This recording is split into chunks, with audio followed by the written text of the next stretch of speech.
Good morning, everybody. Welcome to day 22 of the Democrat shutdown. While it's already been, as we noted yesterday, the longest full government shutdown in history, October 22nd marks another landmark. This is now the second longest government shutdown of any kind ever in the history of our country, and it's just shameful. Democrats keep making history, but they're doing it for all the wrong reasons. The contrast is the split screen, and I've referenced that at this podium a few times already, but I just think it's an important thing to point out, because that contrast between the two parties grows more glaring with each passing day, and you can look at all the evidence for yourself.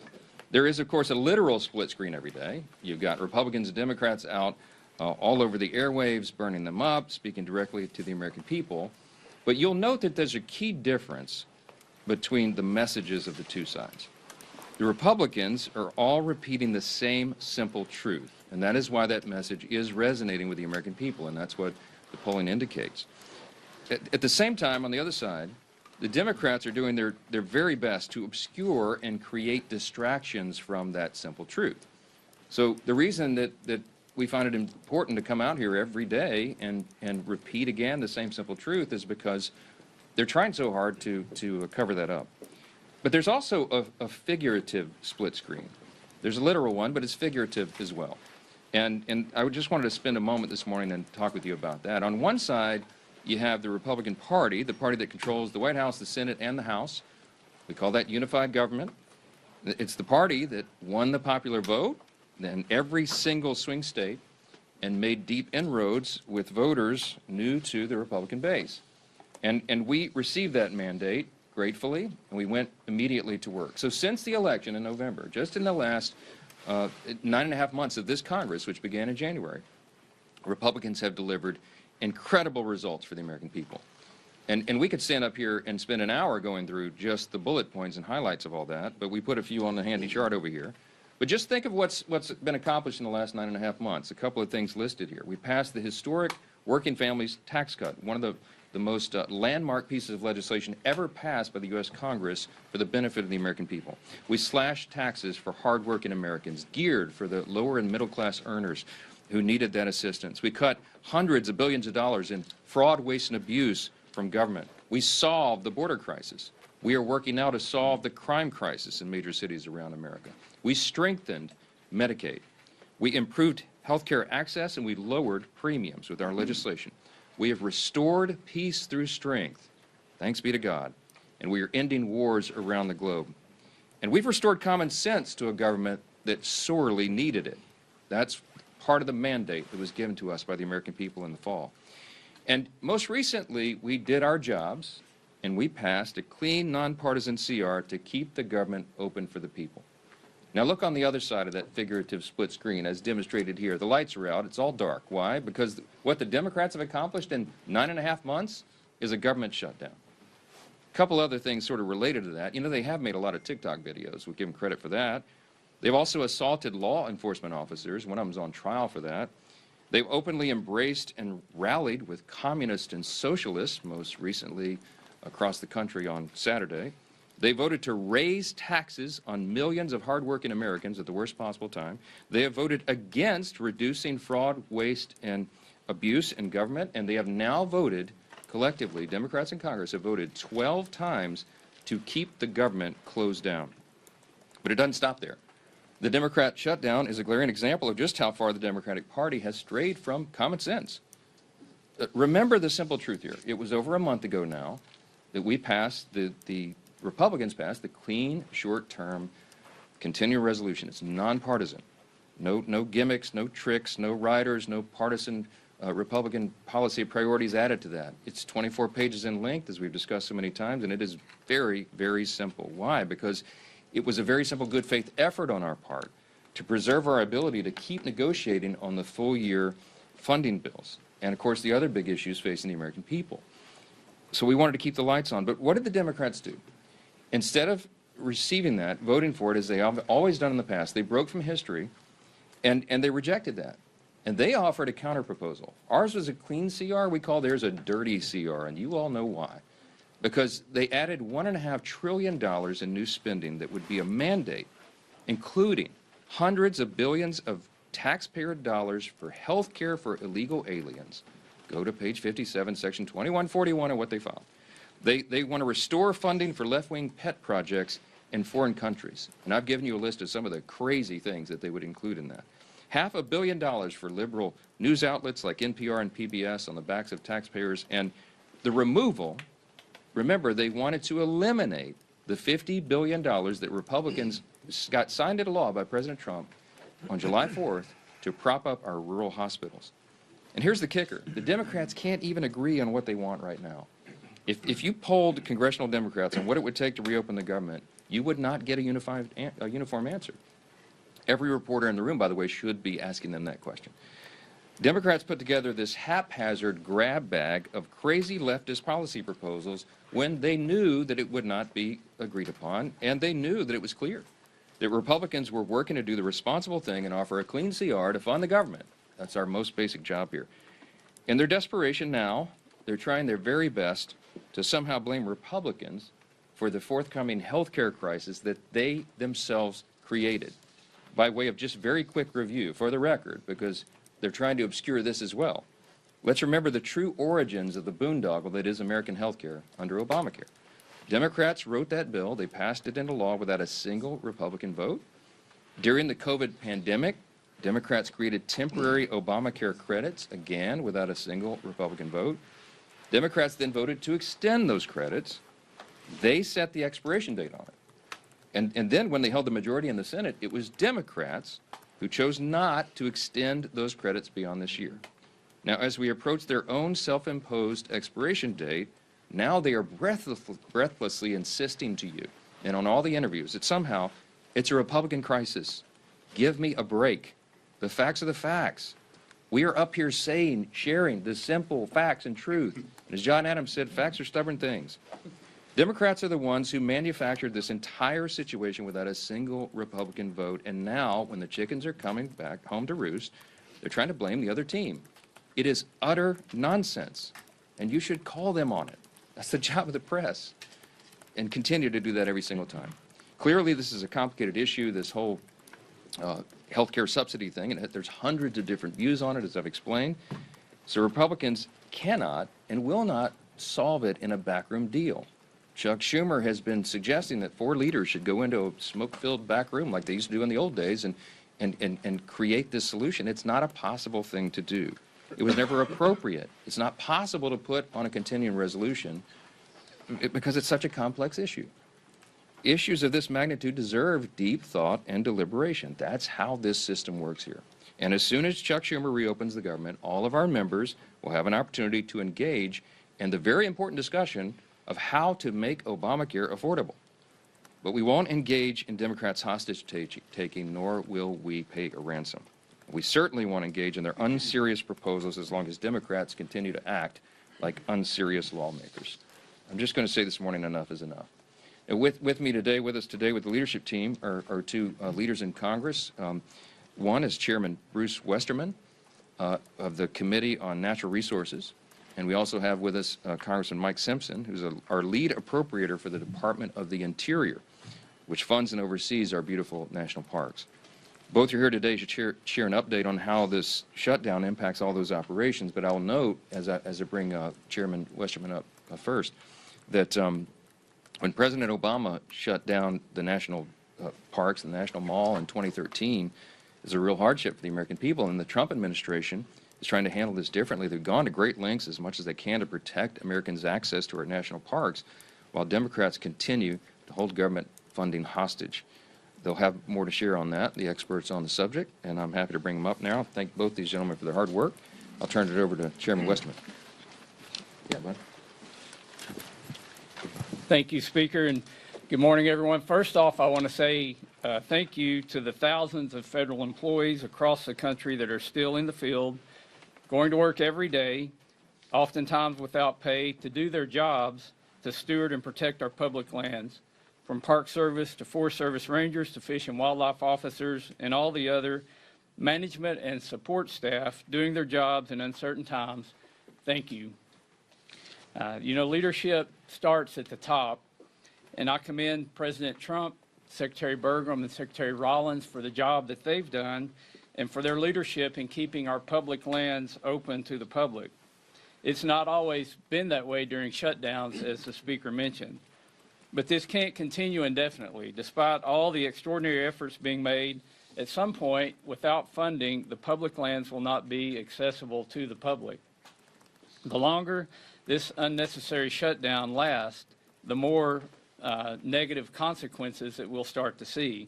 Without regular staffing, litter will pile up and park ecosystems will be affected. It's fall time. It's a wonderful time of the year. It's a wonderful time to visit our public lands with crisp weather and beautiful foliage. Fall, personally, is my favorite time of the year, and it's that way for many Americans who enjoy being outdoors. When Americans save up to visit a national park or a national forest, that experience should exceed their expectations. Families visiting our parks are now being met with disappointment as visitor services and experiences are reduced. As the shutdown drags on, families will cancel their vacations or day trips to our public lands. It's hunting season all across the country, different types of hunting seasons across the country, and public lands are oftentimes the only place that people who like to hunt and fish have to recreate. For everyone's sake, and who uses and appreciates our public lands and appreciates our public employees, it's time to end the shutdown. You know, as we look here in Washington, the negative effects of the shutdown and what that will have on public lands, I just want to highlight one issue, and that's the Great American Outdoors Act. This was a bipartisan bill that was signed into law by President Trump during his first term. It's something that there's a lot of bipartisan support to work on right now. But, you know, tomorrow we had planned a field hearing on the Great American Outdoors Act so that we could reauthorize this piece of legislation that's putting as much as $1.9 billion a year into maintenance backlog on our federal lands. I've had an opportunity to visit many of these parks and to see the wonderful work that's being done. It's something that Republicans, Democrats, and independents, I think, all appreciate, the fact that we're taking care of our public lands. But Congress is not here working on those issues because of the shutdown. And we need to get back to work.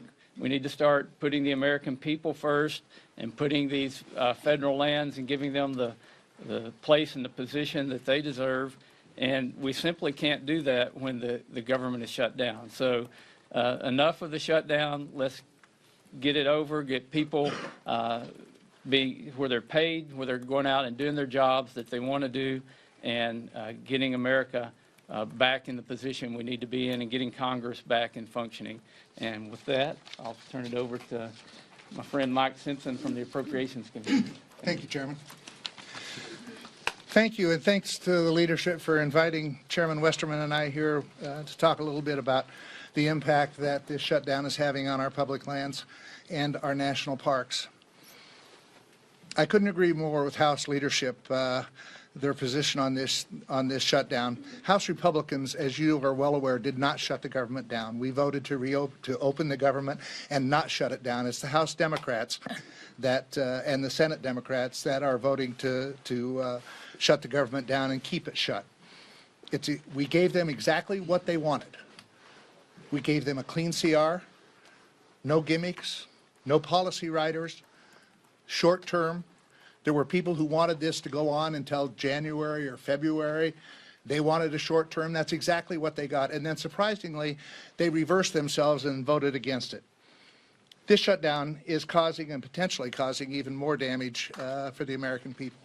While the Democrats in their press conferences say how much they care about the American people, that they're fighting for the American people, when you look at the impacts of what they're doing, clearly the evidence is the reverse of that. They don't really care about the American people. What they care about is keeping their leadership positions, and that's exactly what's happening. They say that they care about federal employees. The fact that we have furloughed federal employees that aren't getting paid, clearly the evidence shows that they don't really care about federal employees. This is about two leaders trying to keep their jobs, and that's unfortunate. You know, our national parks are our historic treasures. Ken Bird's called them America's best idea. The Park Service goes to great lengths to protect our resources, and the park police provide critical safety measures for our visitors in our national parks. Under the Democrats' shutdown, the lack of funding for staff and maintenance projects could cause irreparable damage to these national parks. Some people say, well, it's the end of the year. Most of the national parks are visited during the summer. Last year, we had 331 million people visit our national parks. They are truly America's best idea, in my view. In October of last year, we had 28 million people visit our national parks. 28 million. In just October. I agree with Chairman Westerman. I think it's the best time of year to visit our national parks with the colors changing, warm days, cool nights, all that kind of stuff. I love Yellowstone in October and actually in November when you get there and you see the first snowfall and a few things like that. It's a great time to visit our national parks. But we have families who have been planning to visit our national parks for years sometimes, putting aside the resources, that are now canceling their visit to our national parks because of this shutdown and the impact that it could potentially have on their vacations. Unfortunately, that's very damaging. We know many people who are canceling their trips. But this administration is trying to keep the national parks open. Unlike the Obama administration when there was a shutdown, they actually put tape around the open air monument, the World War II monument, so that people that came in, veterans that came in to see it, couldn't visit the open air monument. They tried to make it as painful as possible. This administration is trying to do just the reverse. They're trying to keep the parks open, they're trying to keep our public lands open, and trying to make it as least painful as possible. But it's going to get more and more painful as time goes on. I applaud this administration for their efforts to mitigate the impacts that this is going to have on our national parks. As I said, 28 million Americans visited our national parks in October, 24 million in November. So they were used all year long, whether it's just the great parks out in the west, Yellowstone and Glacier and Yosemite and Grand Canyon, or whether it's the Everglades in Florida or Arcadia in Maine. These national parks are a treasure to America, and our Americans love them. There's one other thing I would like to say. You've all heard us as appropriators, and actually as all Republicans have said, we need to get back to regular order. You all know what that means. What it means for those listening is that we pass bills, individual bills, we bring them to the floor, we go through the amendment process, we go to conference, and then we bring a conference report back between us and the Senate. This leadership team, we haven't done that for about 15 to 20 years. This leadership team that you see behind me has moved us in that direction more than any team I've seen ever. We are actually ready to go to conference with 3 bills right now that have passed the House. The Speaker plans on bringing, and the Majority Leader plan on bringing up the rest of the appropriation bills and trying to get back to regular order. You can't do that overnight. It takes some time. But they have moved us in that direction, and we will get back to doing it the way that it should be done, where we do individual bills, we conference them with the Senate, we bring them back to pass them. So I applaud this leadership team and the efforts that they're making, but we can't do it while the government is shut down. We need to open this government back up, and yes, there are many other issues that need to be debated and worked on. We can't work on those. As Westerman said, Chairman Westerman, can't have hearings and that type of stuff when we're shut down. So we need to change that. We need to open this government back up, get rid of this stupid Schumer shutdown, the 3 S's, I guess, and let us do our job. That's why we're here. I get a kick out of listening to the press conference from some of my senators saying, well, the House has been on vacation for a month. This is not what I call a vacation. If they think showing up once a day and casting 1 vote is work, they need to come over to the House side and see what we're doing. We're working with our constituents, we're out talking to people, and we're back in Washington doing our job too. So we'll continue to do our job, end this stupid Schumer shutdown, and let us do our job. And now I'd turn it over to the great Majority Leader of the House, Steve Scalise. Thanks. Thank you, Chairman Simpson. Preach it. Appreciate as well Chairman Westerman and the work that these great chairmen continue to do to try to keep government functioning as best as possible in the midst of very difficult circumstances that Democrats themselves created. I do think it's important, as we're at this point, that we look back over the last 9 months and really look at the difference between the two parties in Washington. And Speaker Johnson laid a lot of this out. You can see the poster. But just think about what happens every day here. Republicans wake up every day working with President Trump to try to get this country moving forward, to address and fix problems that, frankly, were created by Democrats. And what does the Democrat Party do every single day? Every day they wake up and just see what President Trump is doing and find a way to oppose it. Doesn't matter what he wants to do. President Trump came into office day one, said he's going to secure America's border, was actually elected on it overwhelmingly. 80% of the American people agreed with President Trump and House and Senate Republicans who said that should be a priority. And we actually set course to do that. And we have done just that, secured America's border. And what did Democrats do every step of the way? They said no. They voted no to secure the border. President Trump said, we're going to try to get our economy back on track. We're going to stabilize the tax code so that no American family has a tax increase. Every American family was facing, on most cases, a 30+% tax increase. President Trump said no family deserves that. Let's stabilize the tax code and have no tax on tips, no tax on overtime, so blue-collar workers can actually have more money in their pockets and empower them to do more for their families. President Trump said that. We agreed. What did every Democrat in Washington say? No. They didn't just say no. They all voted no to that. President Trump said we ought to produce more energy in America.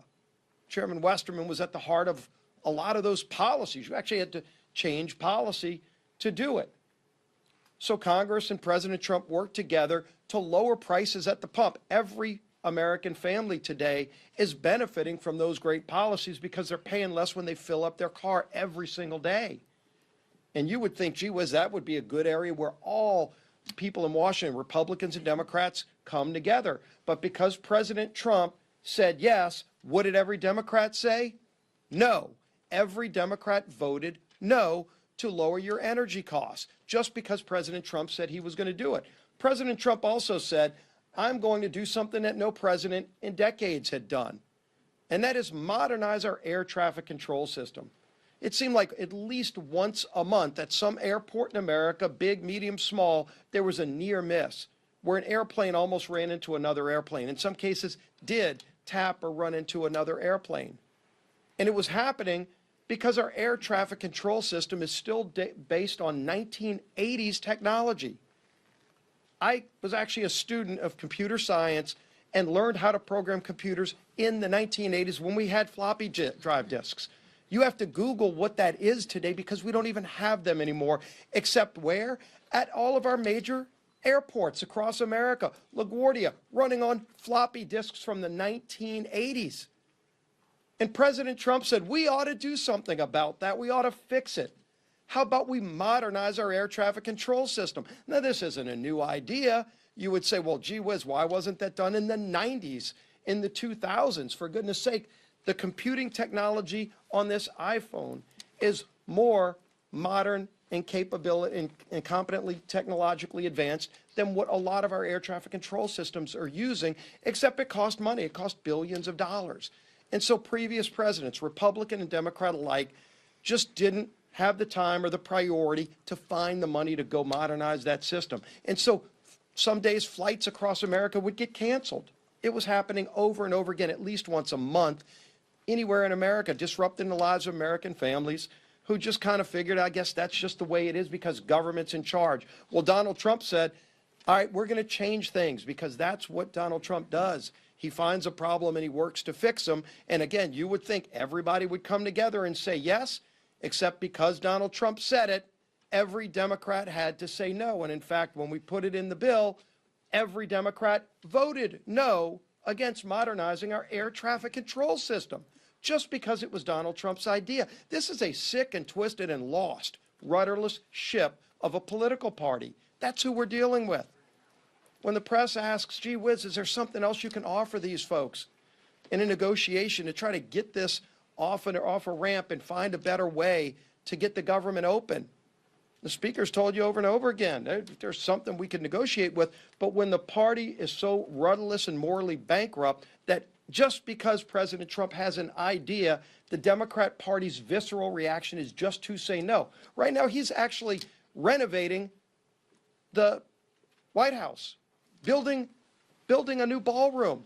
I mean, anybody that's ever been to a state dinner, like the White House has been renovated over and over again. There wouldn't be an Oval Office if there weren't renovations by previous presidents. The West Wing was a renovation by previous presidents to make it better for all future presidents. And that's what Donald Trump is doing. He won't enjoy most of the time of that, but future presidents will, because in the future, when you have a state dinner, when we bring world leaders in, which we do all the time, and you host a president of a foreign country, a prime minister. I've been to some of those. Some of you have covered them. Where do you go? You walk outside of the White House in the rain sometimes to go to a tent, to host a world leader. That's what we do today. And President Trump said that's a disgrace. How about we do better? And not only did he say we were going to build a great ballroom that we can host these events, he funded it privately. He put up some of his own money. And you would think, well, gee whiz, at least they can agree to that. It's not even taxpayer money. It's going to be a permanent renovation that'll enhance the White House for all future presidents. What does every Democrat say? They say no to that. They say no to everything he does because they just are angry about the results of the election from last year. They're upset with the American people because the American people said we want somebody who's going to wake up every day and say, how can I solve Middle East peace? I'm not going to take no for an answer. I'm not going to take the old failed ways of doing it for an answer. I'm going to figure out a way to go do it, and he does. How do I work to help improve the lives of Americans? He goes and finds a way to say yes, and because he says yes, Democrats find a way to say no. It's a disgrace. It's a disgrace, but now it's having real impacts on American families. With this shutdown, it's not just their everyday feud with Donald Trump. It's become now a problem where American families are paying the price. Let's talk about what just came out a couple of days ago. The USDA sent a letter to all of the states saying, quote, if the current lapse in appropriations continues, there will be insufficient funds to pay full November SNAP benefits for approximately 42 million individuals across the nation. 42 million people across America are going to suffer from those SNAP benefits that they count on. Right before Thanksgiving, because Chuck Schumer and Democrats are so angry with President Trump that they just want to find a way to say no. And when they say no, now they're saying no to 42 million families who will go without food so that Democrats can show their far-left radical base that they're fighting President Trump. As if they've got to show off to some radicals who come march on the mall and hold up effigies to murder the president, 8647. You saw the signs. Over 800,000 people in my home state of Louisiana get food benefits through the SNAP program. Yesterday we talked about Senator Ossoff, who one Senate aide said on the record to The Hill in that article, said that he's more afraid of if he votes to open the government, he will lose the clicks he's getting from foreign states and the small donor donations that add to about $3 million. That's what he's afraid of. Well, let's look at Senator Ossoff's state of Georgia. 1.4 million people are going to face losing SNAP benefits just in his home state. Now, does he want each of them to send about $2 each to him to make up for the $3 million he's getting from California, in Illinois, in New York, in Minnesota? Is that what it's going to take? Because he's causing pain on people in his home state by voting no. Maybe he needs to go on vacation instead of showing up every day, as Senator Simpson said, showing up to vote no to inflict pain on 1.4 million people in the state of Georgia. That's what he's doing. So this is having real impacts on real families. We're here working, and the House has passed the bill, despite 99% of Democrats voting no. Again, President Trump said yes, they say no, doesn't matter what the issue is. And the American people are sick and tired of it because now it's affecting them. Over 40 million low-income Americans are the ones who qualify for SNAP benefits. They're going to be denied food starting in November, according to USDA, because these guys just want to show their far left radical base that they hate President Trump. It's disgusting, and it's having a devastating impact on millions and millions of Americans across the country. Our whip, Tom Emmer.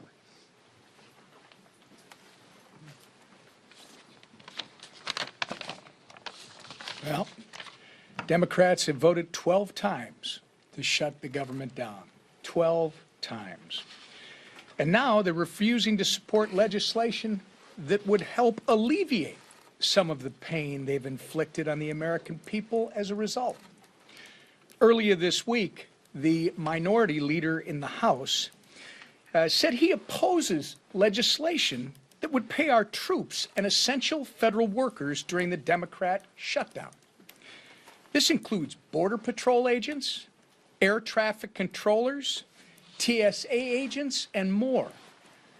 All of whom, by the way, as these speakers have pointed out, are showing up to work without receiving a paycheck while the Democrats play their shutdown games.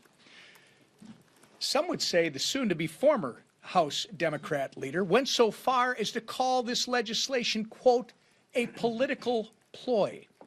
Well, I'll tell you what a political ploy is. Holding the American people hostage just so you can avoid getting the guillotine from your far left base. That's a political ploy. The good news is this madness can end immediately if 5 Senate Democrats would grow a spine, stand up to the radicals in their party, and pass our clean CR and reopen the government. It contains no partisan policy riders, no gimmicks. In fact, it's the same spending levels that Democrats supported just 6 months ago and that you've heard repeatedly they passed 13 times under the Biden administration. We have made this plain and simple. We have made the process as plain and simple as possible. To our Senate Democrat colleagues, it's not too late to do the right and reasonable thing. Pass our CR and reopen the government for the people that you are actually elected to serve. Let's get it done today. With that, Lisa McClain. Thank you, and good morning, everybody. And I think the leader said it best. I think you're right. President Trump could have the cure for cancer, and the Democrats would vote no because it came from President Trump. We have to start looking at the policies, and I think right here explains everything. I mean, Democrats have been playing political theater for 3 weeks with Republicans continuing to work and deliver some results. And here are, again, some examples, some facts. Right? Just a few days ago, Congressman Ryan McKenzie visited a Head Start program that relies on federal funding and delivered food to TSA agents. Congressman Mark Alford visited multiple rural hospitals and healthcare centers. And Congressman Jeff Crank met with credit unions to ask for flexibility with federal employees who are actually missing paychecks. Real families are paying the price for the Democrats' shutdown. And what are the Democrats leveraging the shutdown to get? Ask yourself, what is their leverage? More wasteful spending? While Republicans are working at home, Democrats are fighting for weird programs, like halfway across the world, right? Think about it. Just think about it for a minute. They're sacrificing Head Start right down your street to produce Iraq Sesame Street. So they'd rather spend money on Iraqi Sesame Street than fund your Head Start programs. But President Trump is, the bad guy for putting America first. Scratch your head on that one. They're risking the safety of American skies for LGBTQI programs in the Balkans, right? Putting the Balkans over the safety of our skies. They're jeopardizing millions of paychecks to Americans to support woke programs in Honduras, Zimbabwe, Mexico, Venezuela, and Lebanon. Okay. I don't know about you, but I think that is absolutely shameful. Let me be clear. A shutdown should never be used as leverage for more wasteful spending, and especially when that spending isn't here on American soil. But that's what Schumer's dirty deal is doing. You heard me talking about it the other day, and you heard our speaker talk about it, the split screen, clean CR to work for the American people, Schumer's dirty deal CR to work for everybody but the American people. Wasteful spending at the expense of American people is not what this shutdown is about. But I want to let the American people know Republicans will not cave to Schumer's dirty deal. We will not cave to their wasteful spending. We will hold the line, and we will. I promise you, we will continue to work for the men and women and families who serve, protect, and build our great nation. Thank you. Questions? Mr. Speaker. Chad, go ahead. Good morning, thank you. Sir. Can you characterize some of the dissonance inside your conference about the strategies that Republicans have? There was some criticism on the call yesterday saying that this shutdown strategy is old and Republicans need to have a new tack. That was the word that was used. There was one member of the Republican conference. These are supposed to be, confidential off-the-record calls among colleagues, but some of you guys listen in, and I make a pleading at the beginning of every call that you wouldn't do that and wouldn't characterize it, but whoever the leak is, whatever. Beth Van Dyne was quoted. Beth is a dear friend. We've had lots of conversations about this. She was not complaining. It was not dissonance, Chad. She was pointing out that we have a lot of important work to do before the end of the year, and it was a very pleasant, constructive comment about strategy. You all have heard me say from the podium a few times, we're not pursuing a political strategy here. We're not. We're just simply trying to get the government open, and that's why the nonpartisan clean CR was the obvious vehicle to do that. And so we're not making political calculations here. We're making calculations on behalf of the American people. How can we get the government operating as soon as possible so they can get all these vital services and paychecks restored? And that's what this is about. So, I mean, if you called each individual House Republican right now, we're almost 100%, probably 99.8%, okay, of every House Republican understands exactly why we're in the situation we're in. Are we all anxious to get back to work here for regular legislative session? Absolutely. And she wanted the House to come back in the session. No, that's not what she said. If you had listened in directly on the phone, you would know. You can ask She her about was it. solicited. Okay. No, she said the message is feeling old, and I said, you know what, Beth, you're right, because we come out here and say the same thing over and over every day, but there is a method to that madness, because as I explained in my comments here, we have to repeat the simple truth over and over. Why? Because the Democrats are in an all-out assault on the truth. They're trying to obscure and distract, and you see all the different shiny objects they're trying to make everyone look at every day. I will tell you that the best evidence I have for you this morning, so that you know that the Democrats caused this shutdown, is because if the Republicans were responsible for this shutdown, that would lead the news in every mainstream media outlet every single night. It would be top fold of every newspaper on the front page every single day. Some of the mainstream media outlets aren't even covering it right now. Why? Because they're trying to give cover to the Democrats who have caused this. I mean, look, everybody knows the facts. The American people are not stupid.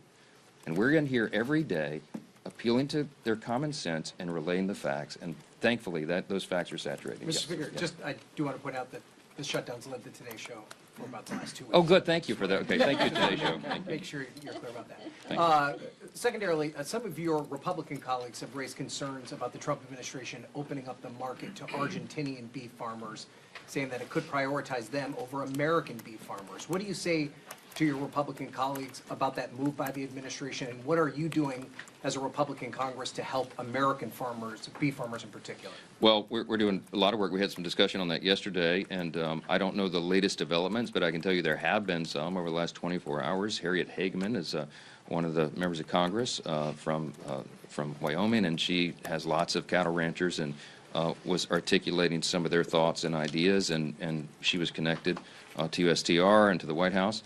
And they're having those thoughtful discussions.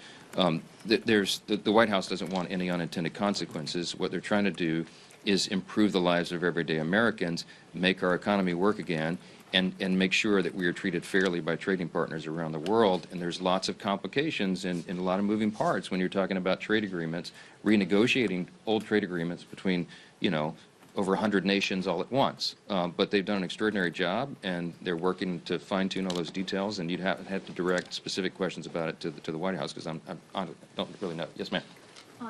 Leader Thune said it's time for the House to start thinking about coming back and passing a longer-term CR. How long should the next CR go until, and would you be open to a year-long CR? No, I'm not sure that's what he said. I mean, he and I visited yesterday for about an hour, and Leader Thune and I are 100% aligned on all of this, as we are with the president. In fact, Leader Thune and I spent some time with the president on the phone yesterday about all this, and I was with the president in the White House the night before for a couple of hours. What we're talking about is that obviously the calendar is being eaten up by all this political nonsense by the Democrats. And I used the word, it's getting a little dicey in here yesterday. Some of you quoted, Chad quoted me, I saw it this morning. I don't know how else to describe it. Look, we're running out of time to do very important, necessary things. And as Mike Simpson, Chairman Simpson pointed out here earlier, as one of the lead appropriators, chairman of one of those subcommittees, he noted that the date of November 21 was decided upon by the experts in the field, the appropriators themselves, in a bipartisan agreement.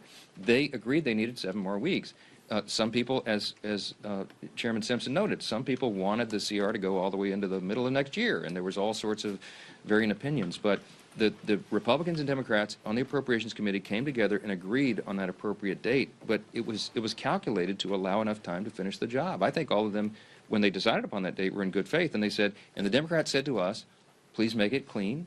Please don't add Republican priorities, because then we can get the job done. We did exactly that. We have been in good faith every single day on this, and they are eating up the clock. So we're getting closer to November. It is going to be more and more difficult with each passing hour to get all the appropriations done on time. We acknowledge that, but we have to decide this on a day-by-day basis. Last question. Yes, ma'am. Second row, right here. Yeah. How comfortable are you with the president apparently seeking $230 million from the Department of Justice? I don't know the details about that. I've just read it. I didn't talk with him about that. I know that he believes he's owed that reimbursement. What I heard yesterday was if he receives it, he was going to consider giving it to charity. I mean, he doesn't need those proceeds, but we're for the rule of law. We're for what is just and right, and it's just absurd that. I mean, as has been noted here several times this morning, they attack him for everything he does. It doesn't matter what it is. This whole dust-up about the White House, just by way of quick review, because I'm an amateur historian, you'll understand, the White House has been renovated many times over the years, you understand. I mean, it was built between 1792 and 1800, right? The British burned it down practically in 1814, and then they rebuilt it in the early 1820s. And ever since, like, we've had many presidents renovate and add things to the White House. Teddy Roosevelt built the whole West Wing. Who was it? FDR, Taft, I think, added the Oval Office.